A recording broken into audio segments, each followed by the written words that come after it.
On this week's episode of Image Autopsy, we'll be covering one of the most iconic bucks we have ever hunted. With years of data, but only seeing him on the hoof twice, we heavily relied on trail cameras to target and pinpoint this buck's movements. This is the Image Autopsy for Geronimo. The farm we're looking at is about 110 acres. It's comprised about 50% agriculture, 40% timber, and 10% set aside.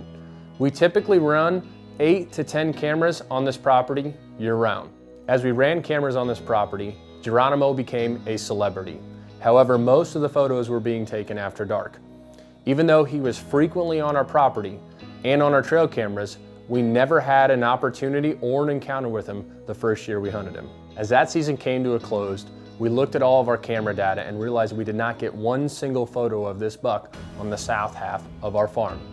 Going into the following year, again, he showed on camera and even with higher frequency than the year before, holding his pattern to the northern half of the farm we hunted him on. As we hunted him that season, we began to use cameras to tighten in on his core area.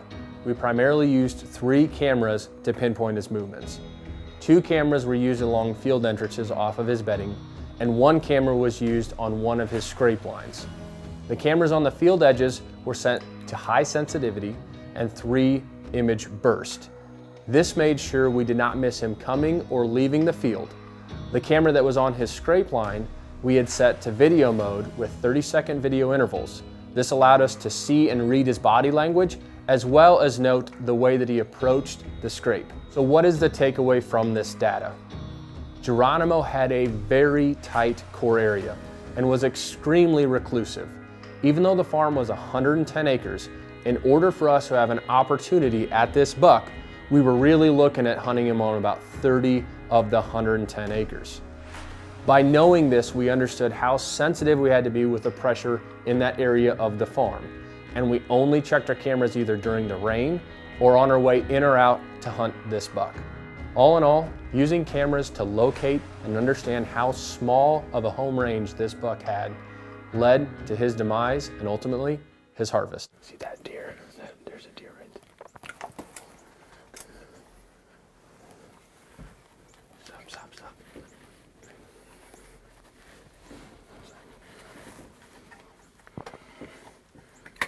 One sec.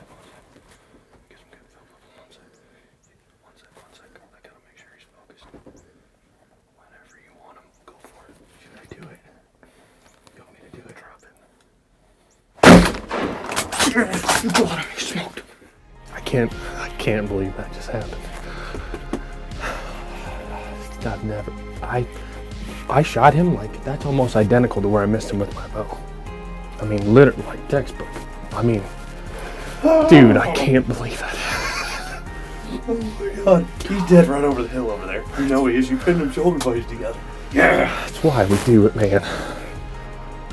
I'll never forget this, ever. Wow. I'm very rarely speechless. Usually have too much to say.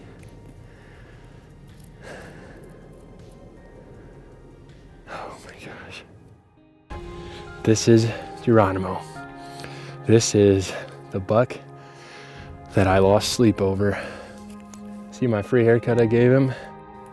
I don't know really how to explain or share this emotion. I said it before, but if I could turn that feeling into a pill, into a drink, I wouldn't have to work another day in my life. You as human beings, you set goals, you set landmarks and achievements that you want to make, and for me, this is probably one of the biggest ones that I have to date, and that feeling is something that doesn't fade, and that's why we end up and eventually do it. Yes, it was a great deer, and the story of this is one of the best stories we've ever been able to put together as a company and as a team. You know, all the way as a 4-year-old, watching him grow, mature, thinking he was gone. He comes back, we rename him, and then the misfortune of missing him, it'll be a hard one to top, and this is one that will be in the books forever.